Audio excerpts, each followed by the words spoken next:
We've been ridiculed.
Lord sa mga magandang awit na yan. Amen?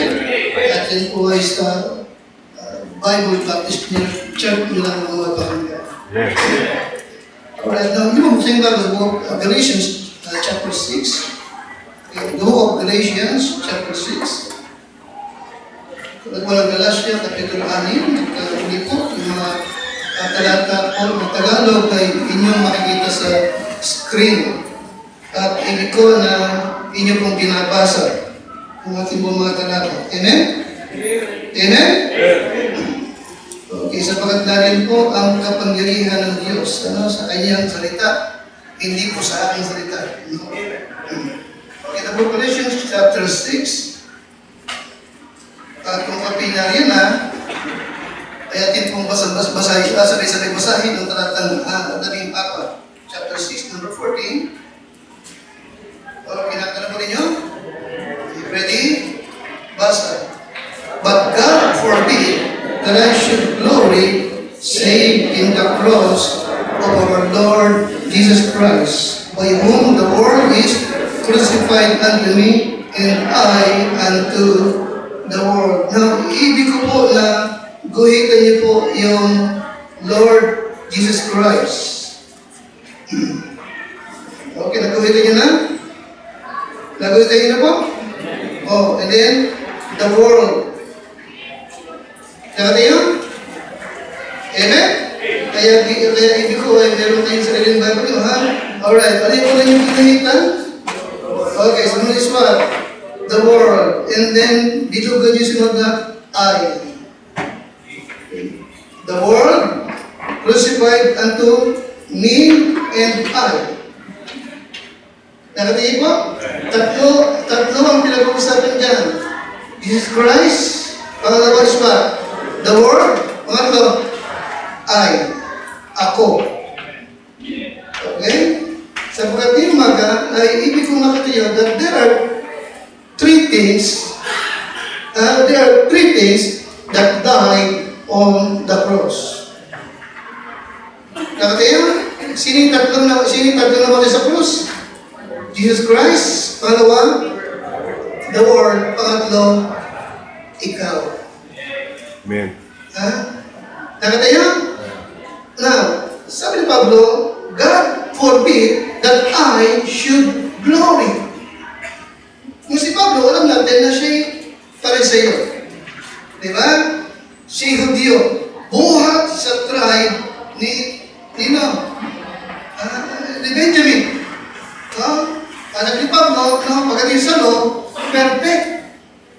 Marami siyang accomplishment bilang isang Pariseo. Alright, alam niya ang kasultan. Pero sa kabila ng lahat, mula nang siya makakilala sa Panginoon, sabi niya, God forbid that I should glory maliban sa krus ng Panginoong Jesucristo. At binanggit niya rin sa Pilipos na lahat ng kanyang accomplishment at kung sino man siya, ano mga lahi siya, ano man ang kanyang posisyon sa buwan, lahat yun iwan. Wala na siyang confidence. Lahat yun baliwala na sa kanya. Naniwanag ba? Sapagat ang kanyang tunay na ipinagmamakapuri at doon nakalagay yung kanyang tiwala is what? The cross of the Lord Jesus Christ. Amen? Amen kayo siya? Never niyang pinagbalaki ano man ang kanyang accomplishment. Never niyang pinagmakapuri maging kung siya may Pariseo. Ang kanyang laging niluluwalhati, ipinagmamapuri at ipinangangaral ay si Kristo na ipinako doon sa krus. Now, tingnan po dito sa aming reference Bible, kung kayo may reference Bible, ay binanggit dito sa verse 14 na itong Judaizers, karamihan ng mga relihiyon, they brag about their religious accomplishment. Na siya naman nakikita natin ngayon, di ba? Na maraming mga tao na very religious kanilang ipinagmamalaki yung kanilang religion, yung mga nagawa nila sa pangalan ng kanilang religion. At kung sino man sila. but sa verse 14, ay pininiwanag na but Apostle Paul take pleasure only in Jesus' atonement. Totoo naman, hindi ba? Na alam mo, relihiyong kakabilang at ano man ang naabot mo sa buhay, ano man ang posisyon mo sa iyong relihiyon, kahit perte ka pa, ay hindi ka naman talaga totoo makakapunta ng langit kung hindi dahil sa ginawa ng Panginoon Kristo. Tama, hindi ba? Oh, isi, maging madre ka man, maging papa ka man sa Roma, hindi ka makakait sa langit. Kahit ganyan ka. Sa mga tunay naman, na ang tanging paraan lamang kung bakit lamang tayo ay makakarating sa langit at magkakaroon ng buhay na walang hanggan ay sapagkat si Kristo ang siyang ipinako sa krus na para sa atin. Amen? Kaya ano sabi ulit ni Pablo sa ating talata, sa Tagalog? But God forbid, nakakita niyo? That I should glory, save in the cross of our Lord Jesus Christ. Kaya niyo? Pakibasa? Dadapat, malayo nawa sa akin ang pagmamapuri maliban na sa krus ng ating Panginoong Heso Kristo. Kaya niyo mo din? Kaya niyo? Na sa pamamagitan niya ang sanlibutan ay napako sa krus. Nakatiyak?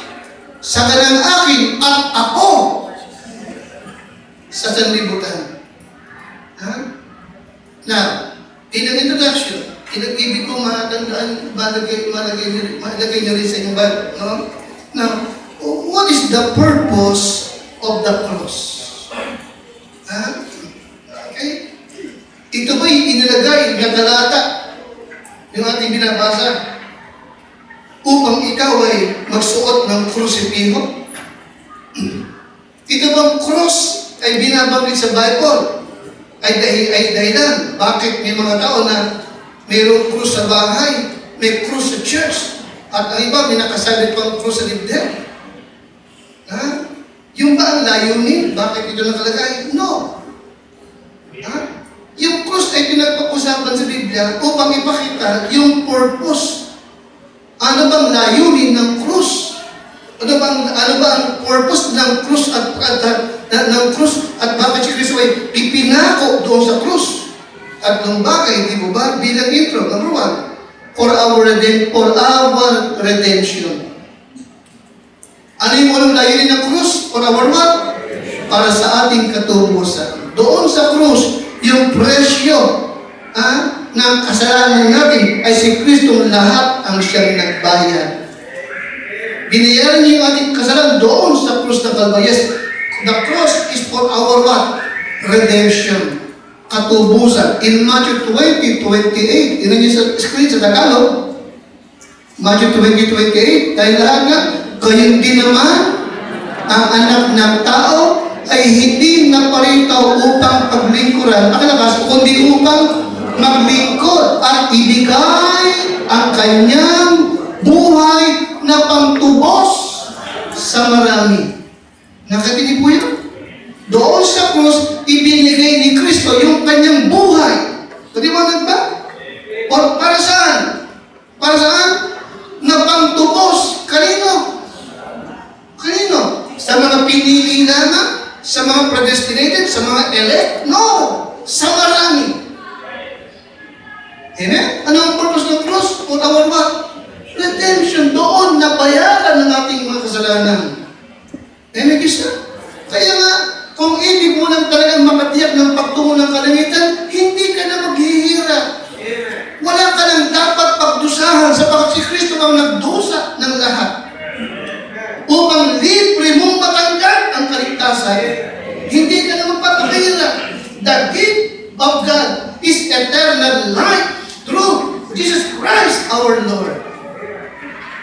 For our redemption. Secondly, for our freedom. Una, redemption. May pangalawa, para sa iyong kalayaan. Amen? Para sa iyong kalayaan. Para mapalaya ka. Alright? In John chapter 8, verse number 36, huwag niyong kalimut, meron tinatawag na slavery of sin. Ang tao ay alipin ng kasalanan. Ang tao ay under the power of sin. Di ba namin? Napakatindi niyan. Isang napakalaking kalikala ang nakagapos sa leeg mo. Alipin ng sala. Okay? Dahil doon talagang ang destination is what? Ikaw ang magbabayad ng kasalanan mo. Alright? You see, ikaw ay alipin ng kasalanan, at ikaw ay under the penalty of sin. Death in hell. Alright? Pero ba't doon sa krus, yung ating kalayaan, no, ay ginanap ng ating Panginoon Kristo. John chapter 8, 36, pakilakas nga. Pakilakas, kung palayain nga kayo ng anak, kayo'y magiging tunay na malaya. Ito mo, saan ginanap? Listen, saan naganap ang ating kalayaan? Doon sa krus. Di ba alam niyo siya? So tonight, magdaraos tayo ng Lord's Supper. Okay? Upang maging sariwang-sariwa sa puso natin para-pareho. Yung naganap doon sa krus ng Kalbaryo, alang-alang sa'yo at sa akin.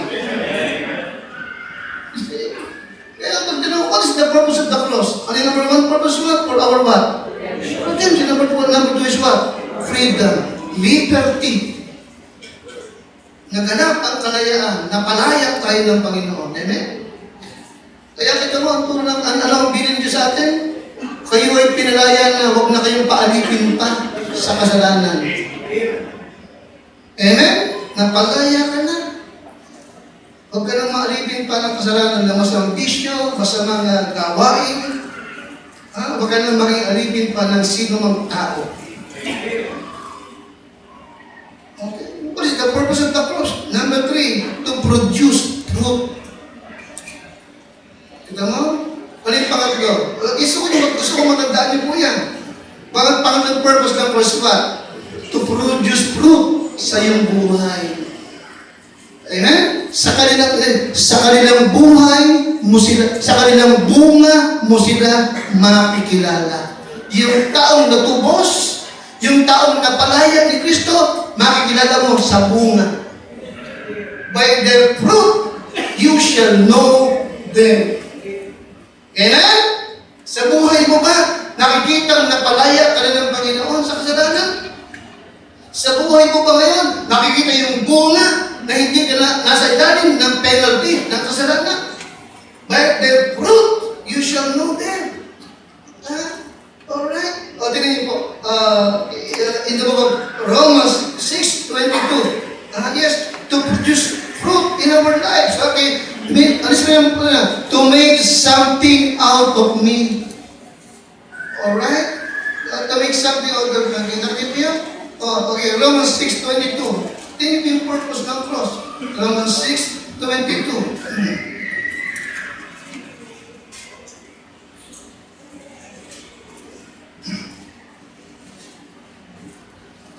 Romans 6:22, kita niyo? Alright, ready? Nandiyan na kayo? Ready? Basa, Kinjis na Kinjis. Para mayroong power. But now, being made free from sin. Kita niyo? Okay, sa Bible ko, guguhitin ko yun. Free from sin. Made. Ito siya kang made. Nakita mo? Being made. Sino gumawa ng lahat ng kalayaan ko? Si Kristo. Iba namin? Ginuhitan ko sa Bible sa kang made. Ginuhitan mo. Being made free from sin. Okay? Yung kalayaan ko, may gumawa nun sa akin. Hindi ako. Hindi ko kayang palayain yung sarili ko. But thank God, si Kristo ang gumawa ng kalayaan ko. Saan na ginawa ulit? Doon sa krus ng Kalbaryo. Kita mo? But now, being made free from sin and become what? Servant to God. Ye have your what? Your fruit unto what? Holiness. And the end of what? Is what? Everlasting. Nakita mo ba yan? O, Tagalog. Ano Justin? Tana. Datapag ngayong mga laya na kayo. Saan? Labas. ang nagpalaya. Sino ang gumanap ng kalayaan mo sa kasalanan? Pakalakas. Pakalakas, likod. Alright. Now, saan mo ginawa? Saan naganap ang kalayaan mo? Sa krus ng Kalbaryo. Siya ang ipinako, pero ikaw ang napalaya.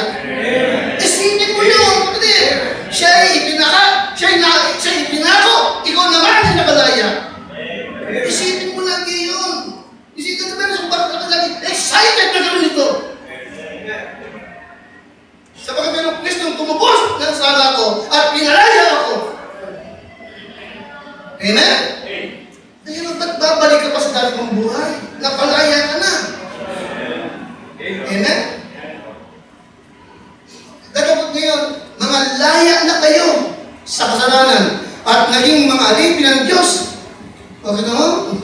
Kayo ay mayroong inyong bunga sa ikababanal. Magbubunga ka na. At ang wakas ay ang buhay na walang hanggan. Amen? Ngayon, hindi ko ibig-iwan yung salitang alipin ng Diyos. Baka hindi mo kasi naintindihan. Okay? Nung wala ka kay Kristo, alipin ka ng kasalanan. Tama ba? Amen. Amen? Ngayon, bilang alipin ng kasalanan, tatanong ka, anong nagawa sa buhay mo? Anong ibinunga nung panahon ikay alipin ng sala? Anong ibinunga sa iyo? Naging maligaya ka ba? Naging maayos ba ang pamilya mo? Ha? At kung hindi ka napalaya, saan ang destinasyon mo? Sumugod ka, saan? Sa impyerno. Tingnan mo, di ba? Amen? Parang panahon ng Israel. Kung sila alipin sa Egypto, di ba? O alipin sila. Paano, anong trato sa kanila ng Egyptian at ni Parao? Ha? Pinapatay sila, di ba? Amen? Ngayon, bilang ako, ikaw ay servant of God. Don't forget, ang ating Diyos, He is not a hard taskmaster. Amen? Bakos, sabi ng Psalms 193, lagi siyang naawa sa atin. Amen, Krista? Amen? At ayaw niya na paglingkuran ko siya, na pala ako, alipin mo, maglingkod ako, bilang ko'y anak, hindi alipin. Amen? Amen?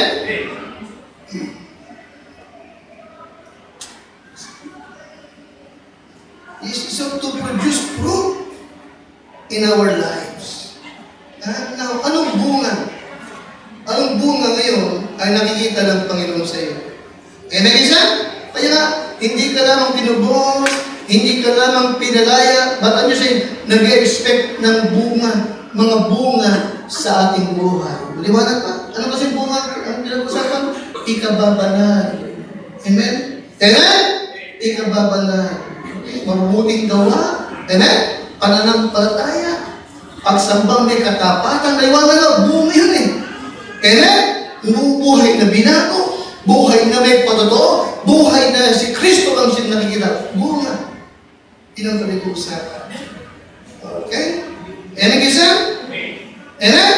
Kaya, ito yung binigay ko bilang introduction, to show us how glorious is the cross of Christ.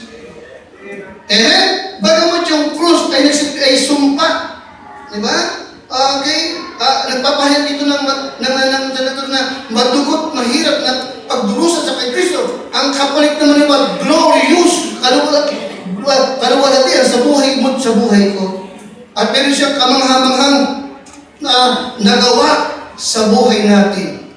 Okay? Lahat tayo iswat, naganap dahil doon sa krus ng Kalbaryo. And this morning, Christian, ibig ko makita nyo yung 3 things that died on the cross. Yes, ipinako si Kristo. Pero sa kanyang pagkapako, isip ko ulit, there are 3 things that died on the cross noong oras na yun. Lord, ako'y lumalapit at humihingi ng iyong kalakasan at kapangyarihan upang aking ihatid ang iyong dakila banal na salita. Gamitin mo lang ako, dakilang Diyos, sumasamo. at bigyan mo ng kapangyarihan sa pangalan po ng Panginoong Jesus. Amen.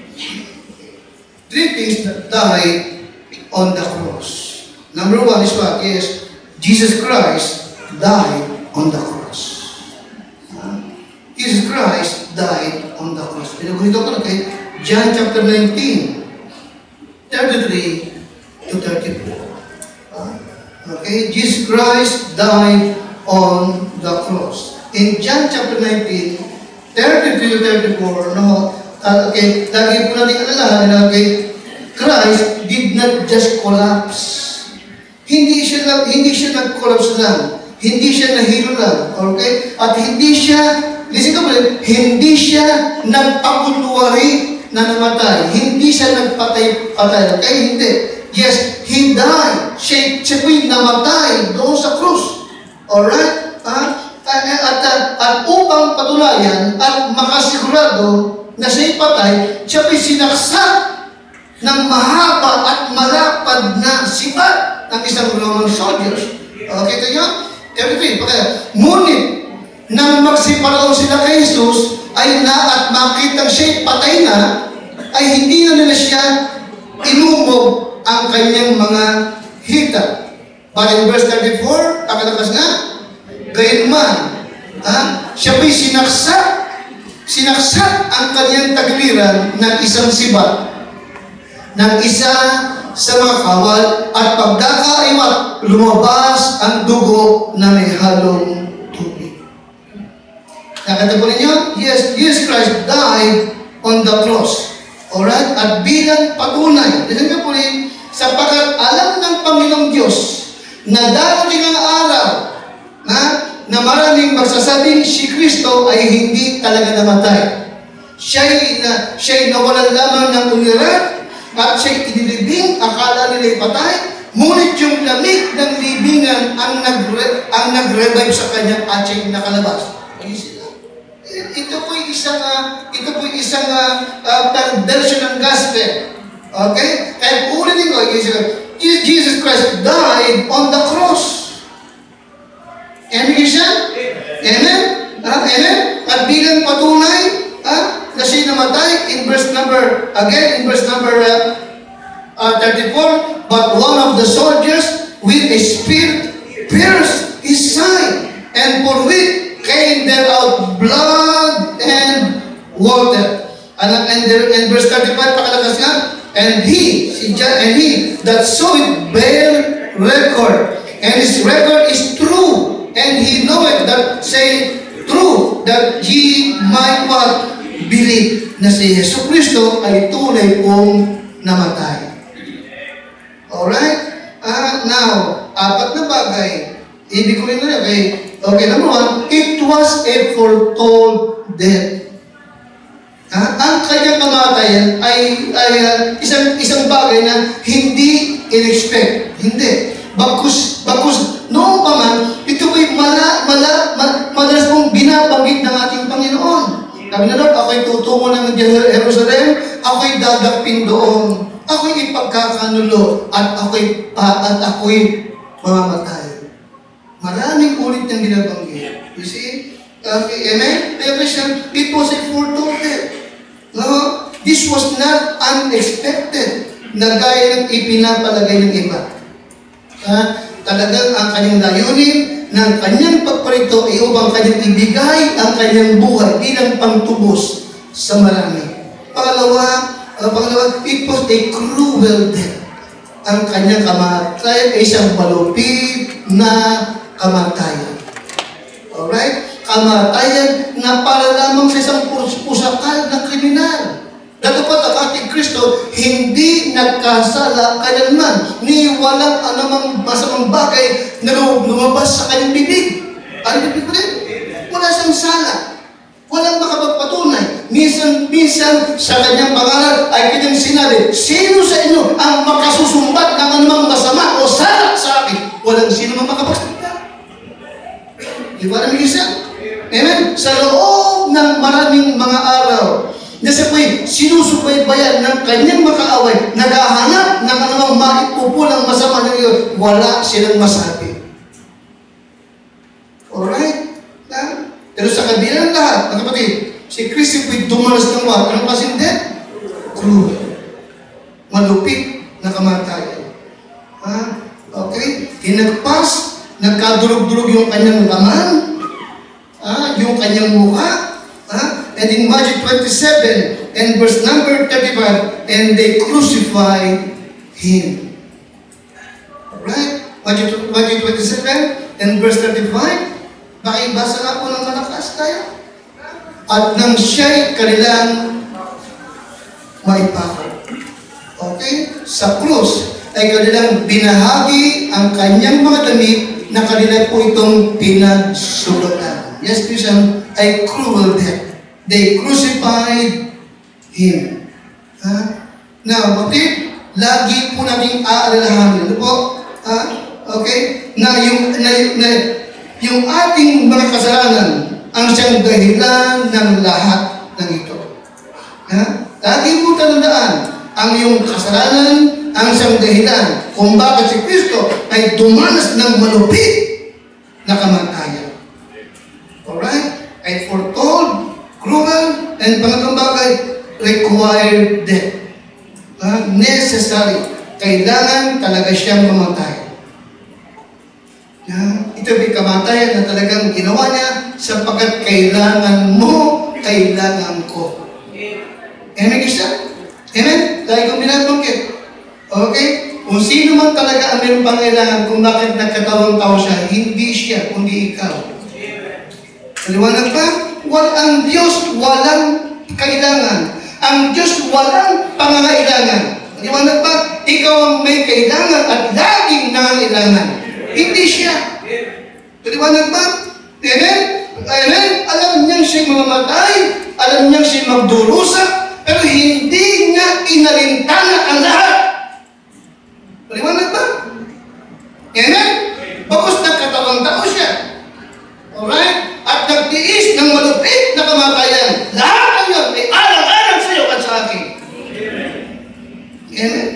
Kaya nga kung ang Diyos man ay habulin kang magtapat, maglingkod, matuwid lamang, tama lang. Amen? Sabagat hindi na ikaw man nagdusa, kundi siya nagdusa para sa iyo. Di ba? Makalaya ka lang sa kasalanan. Maligtas ka lang sa tiyak na kaparusahan. Tinis niya lahat alang-alang sa iyo. Amen, Christian? Amen?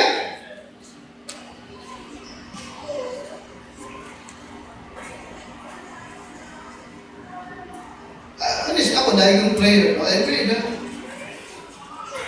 Alam mo yung kailangan ko. Alam mo yung limitasyon ko. But for I pray, lagi yung prayer na huwag ako magkulang sa iyo. Huwag akong magkulang sa iyong gawain dito sa Santa Cruz. Karoon ba? At huwag kong mababayaan magiging hanggat wala kang pastor dun sa Angeles. Alright? Inuway. Sapagat ang Diyos hindi nagkulang sa akin.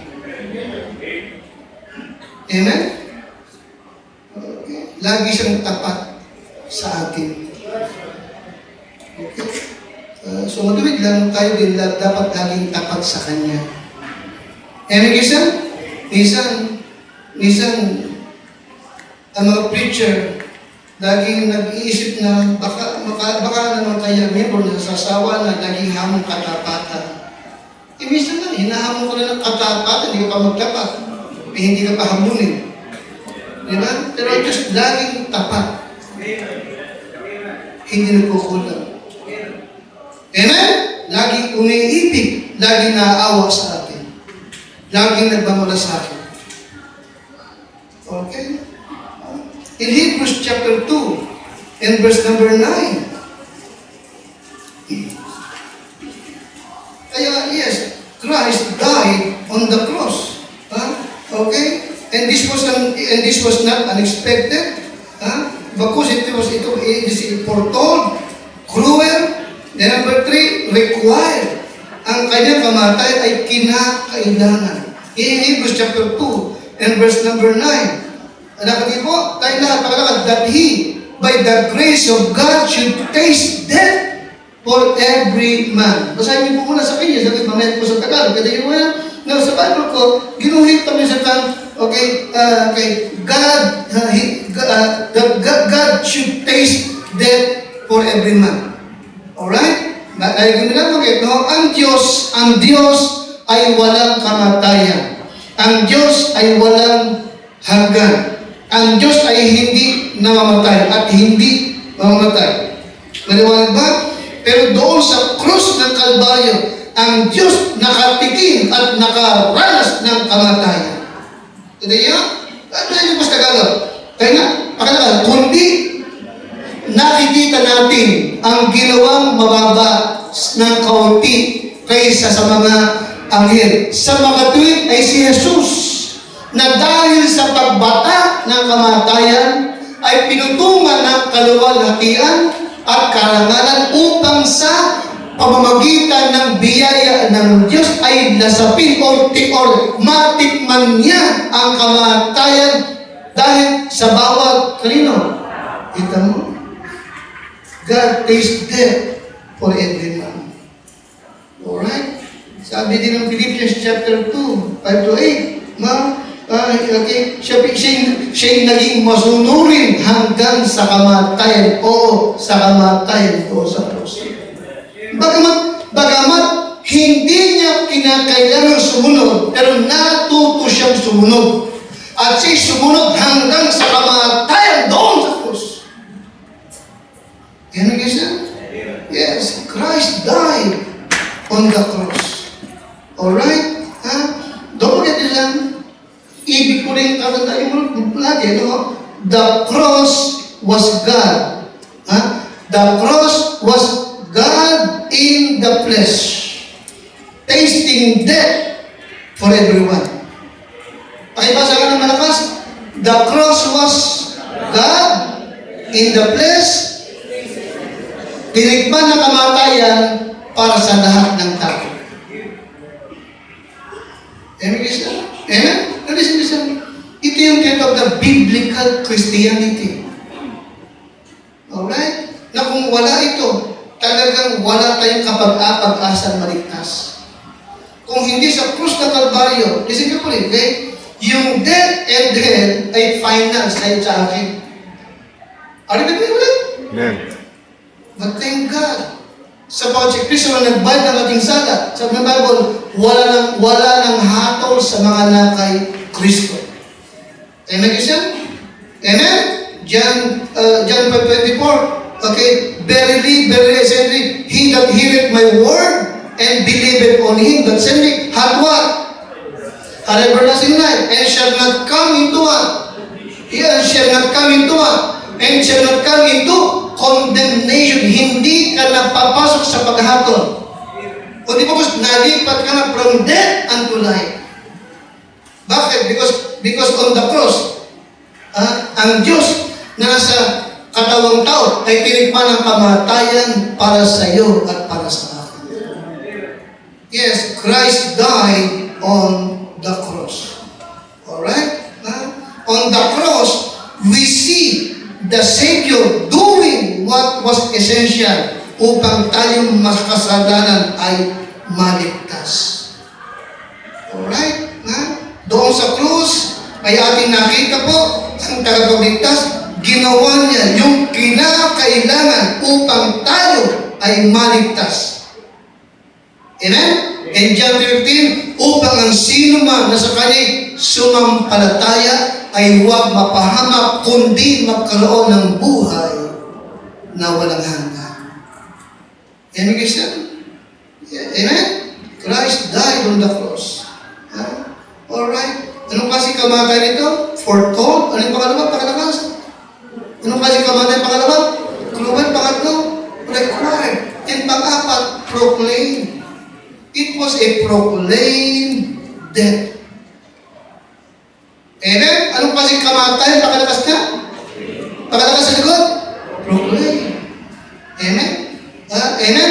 Ipinahayag at ipahahayag ng tao. Okay? Inuulit-ulit ko para maliwanag sa iyo. At sa ganun pa rin, huwag mong makalimutan. Ano yung kaapat? Anong kasi kamatayan ito? It was a proclaimed death. Okay? Sapagkat nung siya babuhay na muli, ang mga apostol, they preach and teach Jesus Christ na namatay, nabuhay na muli. Pagkalipas ng 2,000 taon, ngayon ay 2026 na. Okay? Ganun pa rin. Yung kamatayan ni Kristo, it is the focus. It is the focus on every believer's lips. Ito yung naging focus ng tunay na mga mananampalataya. Atin po ito, alaman ito ng preaching, laman ito ng teaching, at laman din ito ng testimony at tawat awitin ng mga mananampalataya. Ating inaawit kasi Kristo ang namatay dahil sa ating kasalanan. I-proclaim what? I-proclaim death. Naalala ninyo, nung namatay yung Queen ng United Kingdom, si Queen Elizabeth, di ba alam niyo? Kung siya mamatay. Wala pang isang oras na siya mamatay. Balita sa buong mundo. Ngayon isa? Balita sa buong mundo. Balita. Okay, sa newspaper, sa TV, sa internet, balita. Pinag-uusapan. Pero, lumipas din ang panahon. Pero pagka minsan-minsan, naalaala pa rin, pinapag-usapan, no? Alright? Okay? Minsan ay, ano na ito? Yung kanilang, meron kanilang memorialization, yung may mga pagdaraos tungkol sa kanyang kamatayan. Pero, hindi ito maitatapat. Hindi ito maikukumpara kailan pa man sa kamatayang dinanas ng ating Panginoong Kristo. Alright? A proclaimed death. In 1 Corinthians chapter 2 and verse number 2. 1 Corinthians chapter 2 and verse number 2. Sabi ng apostol, for I determined not to know anything among you save Jesus Christ and Him crucified. Now, si Pablo, mataas ang pinag-aralan, magaling siyang marita, pero sabi ni Pablo, no, sa aking pangaral, hindi ko kailanman ipinakita yung aking talino, yung aking kaalaman, hindi ako kailanman na gumamit ng mga magandang pananalita, for I determined not to know anything among you, maliban na si Jesus Kristo ay ipinako doon sa krus. A proclaimed death. In 1 Corinthians chapter 1 and number 18. 1 Corinthians 1 and number 18. Tayo na po lahat.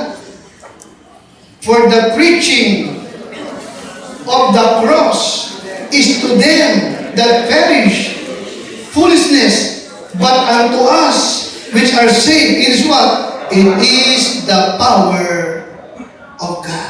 A proclaimed death. Alright? Kaya yung kanyang kamatayan, it must proclaim. Ito kailangan talagang ipahayag, ipangaral. Alright? At hindi naman, we need to exhort or encourage every Christian to proclaim the death, burial, and resurrection ng ating Panginoon Kristo. It proclaimed death. Hindi ito dapat na isikreto. Hindi ito dapat itago. Ang mensahe ng kanyang kamatayan ay hindi isang mensahe na hanggang dito lang sa loob ng church. Hindi. Okay? In Acts chapter 5 and number 40, the Bible says, and daily in the temple and in every house, they cease not to teach and preach Jesus Christ. Alright? So bakit yung kanya kamatayan ay hindi sikreto? Ito ba'y ginanap sa public? Nakita ng lahat? Alright? Kaya nga, ang hangat ng Diyos, hindi rin ito isang bagay na dapat naging sikreto. Okay? Any question? Lagi na lagi natin po tatandaan, no? The only way para sa daigdig na ito na nakahilig sa masama, para makapagaling ng gospel ni Kristo Yeshua, for the Christian to repent of their hesitation, fears, and curse of the world. Bagkus ating pong pasimulan na i-proclaim ang gospel ng Panginoong Yesu Kristo. Amen, isa? In Romans chapter 1:16, ano sabi ng Bible? For I am not ashamed of the gospel of Christ. Hindi ko ikinakahiya ang ebanghelyo ni Yesu Kristo, for it is the power of God unto salvation to everyone that believeth, unto the Jew but also to the Greek. Huwag mong ikahiya ang gospel. Huwag mong ikahiya ang gospel. Alright? Ano sabi ng Panginoon? Ang sino mang magmakahiya. Do you remember that? Ang sino mang magmakahiya sa akin at sa aking salita. Sa mga tao ito, ikakahiya ko rin siya. Nakikinig ka sa akin? Amen? Ang sabi mismo, ang sino mang magmakahiya sa akin at sa aking mga salita, ikakahiya ko rin siya sa harap ng aking Ama na nasa langit. Huwag mong ikahiya ang Panginoon. Di ba? Huwag mong ikahiya ang kanyang salita at huwag mong ikahiya yung ginawa niya sa buhay mo. Let them know na saved ka. Let them know na ikaw ay Bible believer. Let them know na ikaw ay nagbabasa ng Bible. Let them know na ikaw ay saved. Liwanag ba? Let them know na ikaw ay talagang totoong Kristiyano. Let them know na meron kang eternal life at yung mong langit lang yung pupuntahan. Amen siya? Let them know. Pagliwanagin mo yung ilaw sa gitna ng mga tao. Liwanag ba? Upang makita nila yung mabubuti mong gawa. Amen? At talagang i-glorify nila ang iyong Ama na nasa langit. Amen siya? Yes, 3 things that died on the cross. Number 1, sino? Si Kristo. Amen? Si Kristo. Okay? Number 3, the world. The world. Ang tingin po, yung pinaguhit ko po sa inyo, the world died on the cross.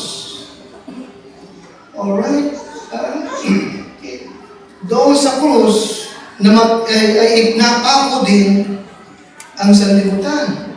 Okay? Now, bakit? Anong ibig sabihin? Now, 1 John 2, 15 to 16. Sundan niyo po ako, ha? Sabi ni Pablo sa ating binasa rin, no? Ang sanlibutan ay kanilang ipinagmamapuri at ipinagmamayabang yung kanilang karangyaan, yung kanilang relihiyon na wala namang magagawa. Amen? At si Pablo, dati rin ganun. Pero mula nang makakilala siya sa Lord, lahat ng itong iba, kanyang ikinapwil at binaliwala. Alright? Amen, siya? Amen? Yung kanyang last sa sanlibutan, nawala na rin, napako sa krus na kasama ni Kristo. Okay? In 1 John chapter 2, verse 15 hanggang 16. Hindi ko kaya napapakahabaan dito, no? 1 John 2, 15 to 16. Alright. Okay. Nakatay po? 1 John 2, 15, 16. Okay, ready? Ready? Basa. Love not the world, neither the things that are in the world. If any man love the world, the love of the Father is not in him. Ito niyo? Huwag niyong ibigin ang sanlibutan, ni ang mga bagay na nasa sanlibutan. Ang sino mong umiibig sa sanlibutan, wala sa kanya ang pag-ibig ng Ama.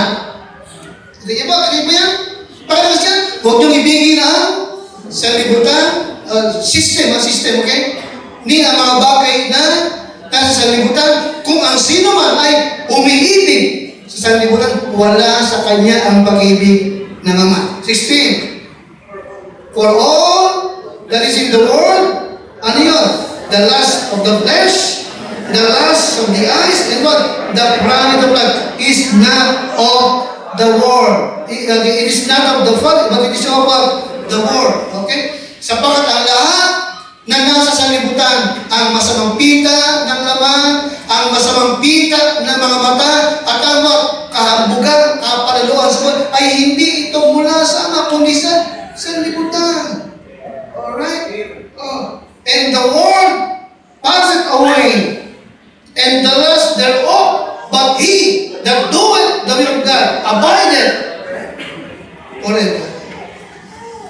Okay?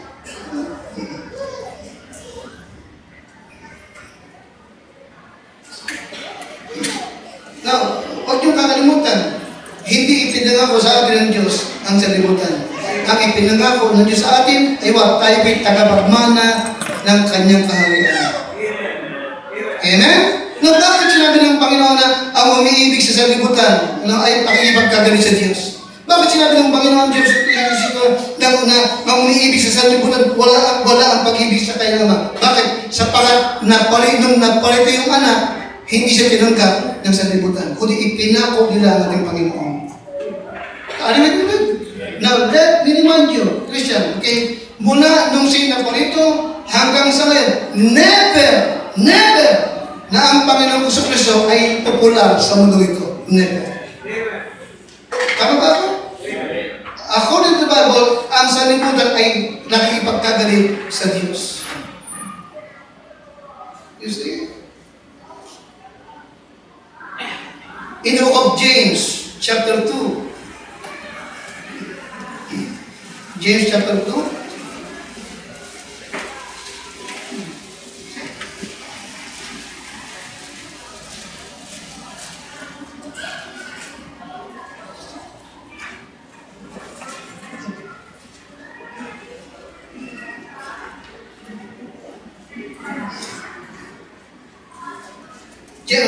James chapter 4 and number 4. James 4:4. Santiago kapitulo 4, talatang 4. Alright, kanya na kayo? Ready? Basa. Ye adulterers and adulteresses, know ye not that the friendship of the world is what? Enmity with God? Whosoever therefore will be a friend of the world is what? The enemy of God. Sa Tagalog na, kayong mga pangalunya, hindi ba ninyo nalalaman na ang pakikipagkaibigan sa sanlibutan ay pakikipag-away sa Diyos? Sino man ang mag-ibig na maging what? Popular, famous, great. Nakikinig ka sa akin? Sikat, hinahangaan, katanggap-tanggap. Maliwanag ba? Maliwanag ba? Sino mang mag-ibig na maging kaibigan ng sanlibutan ay what? Nakalabas?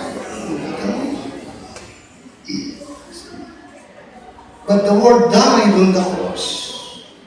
Amen? Kaya kapag tunay ka nakakilala, tinag mo ang ating Panginoon Kristo, makita mo yung dati mong hangad na maging famous, dakila sa harap ng tao, nawawala na.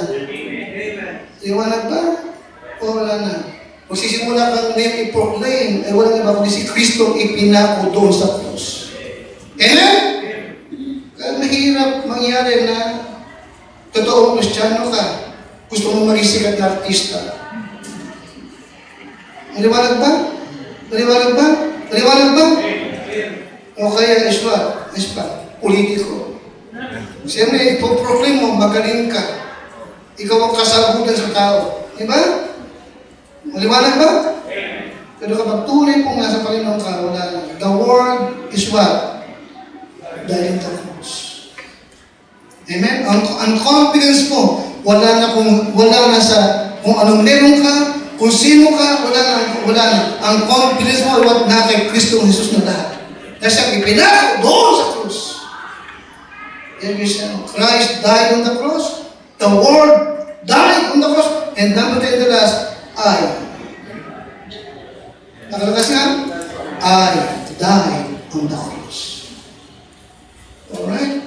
In Galatians 2, verse number 20, I am crucified with Christ. Ako'y napako sa krus, nakasama ni Kristo. At hindi na ako ang nabubuhay, kundi si Kristo na. And listen, pakilakas ka, ako'y napako sa krus, nakasama ni Kristo. At hindi na ako ang nabubuhay, kundi si Kristo na. Kundi si Kristo ang nabubuhay sa akin. At ang buhay na ikinabubuhay ko ngayon ay ikinabubuhay ko na lamang sa pananampalataya. At ang pananampalataya ito ay sa anak ng Diyos na sa akin ay umibig at nagbigay ng kanyang sarili dahil sa akin. I died on the cross. Alright? Sabihin mo, okay, teka pastor, wala ka naman dun sa bundok ng Golgota, di ba? Wala ka naman dun sa bundok ng Kalbaryo nung ipinako siya. Tama? Anong sagot natin? Yes, tama ka. Pero mali ka rin. Tama niyo ba ako? Tama ka. Wala ako doon, pero mali ka rin. Any reason? And then, when Christ died on the cross, okay, when Christ died on the cross, I was there. Maliwanag ba? Maliwanag ba? Nung si Kristo, pinako sa cross, I was there, at ikaw din nandun. Sapagat si Kristo, kinuha niya yung lugar mo para sa iyo. Maliwanag ba? Maliwanag ba? Ulitin ko, Fred. Alright. Nung nakapako si Kristo sa krus, nung siya tinignan ng Ama, listen, carefully. Nabago siya, ikaw ang nakita ng Ama doon. Amen. Maliwanag ba? Maliwanag ba? At nung yung Ama ay tumingin sa iyo ngayon, yung anak niya ang nakikita sa iyo. You follow me? Again, anong klaseng kamatay niyo? Substitutionary death. Christ died for us. Alright? Ano sabi niya sa awitin? He took my place. Anong pamagat doon? He took my place. Ikaw ang nagkasala, pero siya ang namatay para sa iyo. Ikaw ang siyang makasalanan, yung sala mo, kinuha niyang lahat at binayaran nila sa cross. Yes, Christian, I died on the cross. In 1 Peter chapter 2, verse 22 hanggang 23, kaya nga, ito po yung magiging laman, no? At magiging spirit ng ating pagtitipon tunay sa ating pagdaraos ng Lord's Supper. In 1 Peter chapter 2, verse 22 hanggang 24. Verse 22, tingin mo sa screen, na siya'y hindi nagkasala kailanman o kinasumpuhan man ng daya ng kanyang bibig. Wala siyang sinabing anumang mali o kasinungalingan o pagdaraya. Walang kasalanan natagpuan sa kanya ang sinumang tao. In verse 23, kaya lahat na nang siya'y alipustahin, hindi gumanti ng pag-alipusta. Nang siya'y magbata, hindi man lamang siya nagbabala o nagbanta, kundi ipinagkatiwala ang kanyang sarili doon sa umahatol ng matuwid. Sapagkat pasadya yung ating kasalanan. In verse number 24, pakilakas nga, na siya rin ang nagdala ng ating mga kasalanan sa kanyang katawan, sa ibabaw ng kahoy, doon sa krus, upang pagkamatay natin sa mga kasalanan ay mabuhay tayo sa katwiran na dahil sa kanyang mga sugat ay nagsigaling tayo. Nakita mo yan? Upang pagkamatay natin. Bakit natin? Hindi pa siya namatay, Christian, dala ka niya. Amen? Para ikaw na ang namatay sa krus. Nakiniporto din? You see? Kaya yes, tama talagang sabihin, I died on the cross nung namatay doon si Kristo. Okay? Any reason? Dito mo? Hindi nga tinignan yung kanyang sarili, kung yung kanyang tinignan, ikaw. Doon sa krus ng Kalbaryo, tinis niya ang lahat. Alright? Kaya Christian, this morning, nais kong muli mong sabihin sa sarili mo, ako'y napako sa krus na kasama ni Kristo. Amen? At hindi na ako ang nabubuhay, kundi si Kristo na. Amen? Yung buhay na ikinabubuhay ko ngayon, ikinabubuhay ko na lamang sa pananampalataya. Kanino? Sa anak ng Diyos. Amen? Na nagbatat ng dahil sa aking sala, namatay para sa akin. Ay, dahil ko